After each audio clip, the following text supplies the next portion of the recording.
Yeah, the Blue Jays hoping they won't have to use that second wild card. The Jays bullpen, bit of a mishmash the last week or so. Sergio Santos back in California for the birth of his third child. So that gave the Jays a chance to turn to their wealth of youth in the minor leagues. Lefty Evan Crawford called up from Double-A New Hampshire. I got a chance to catch up with the 25-year-old just moments after he arrived in Toronto.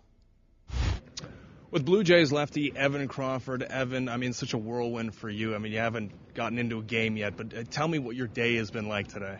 Well, I woke up and headed to the airport, and then got to the airport, got a little delayed, and didn't care at all. It was exciting just to get here, so I'm just ready to roll. Is this a day that you've pictured in your mind's eye, like ever since you were a little kid? You try to, since it's forever. You know, I've tried to imagine it, but it doesn't match up. It doesn't at all do it justice. So I'm just ready to roll.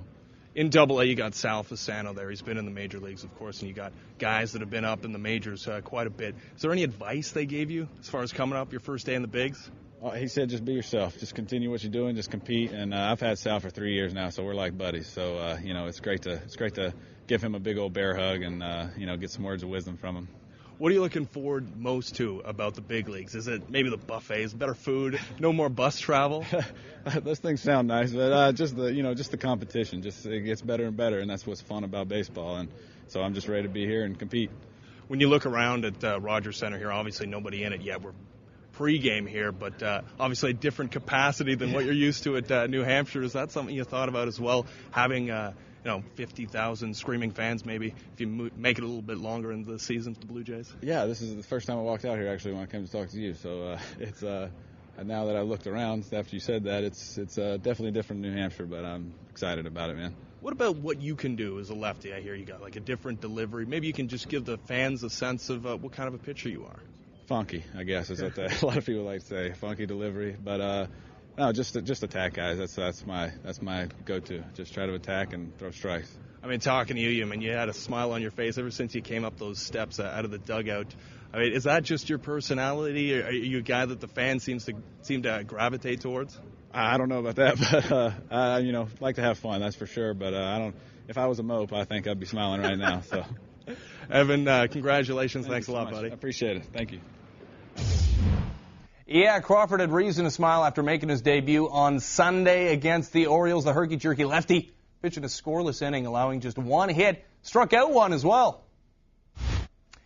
Yeah, no doubt a major league debut, a memorable moment in a player's career. 25 years ago this August, Blue Jays manager John Farrell made his debut. Chatted about that and what to expect out of Crawford for the rest of this season.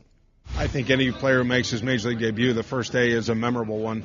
It's a dream come true in many aspects, and what Evan did in spring training is the reason why he's here. This is a very talented young left-handed pitcher who's got 3 above-average pitches and has adapted very well to the bullpen while in the minor leagues, and we weren't hesitant to call him as Sergio stepped away for a couple of days.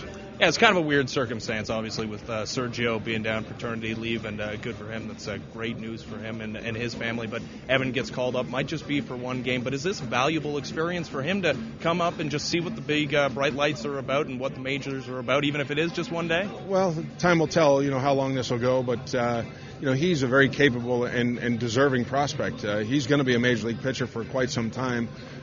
All the potential is there. So whether or not it's a one and go, time will tell that again. But we feel very confident in what he showed us in spring training, that he's going to be a valuable member of this bullpen going forward. With all the young guys that did take part in spring training and get into some pretty important situations in spring training, do those guys, do you feel, have the confidence to mesh with this clubhouse because they know everybody? It's not like they're completely new faces and Evan knows some of the guys already in that bullpen? Well, that's one of the valuable things about spring training. You get familiarity with the player. They get familiarity with the guys in the same uniform. It gives us an opportunity to see young players for the first time in what is as close to a major league environment that we can provide them.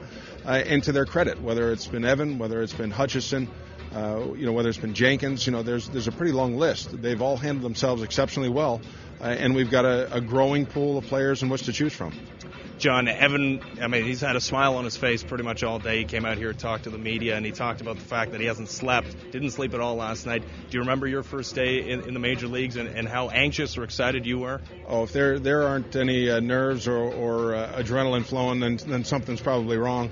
The whole key is there's going to be butterflies flying in there. We just want to be sure we try to get them flying in formation if he gets to the mound tonight. So it's a special day for he and his family, and hopefully they had a chance to come in here and witness today.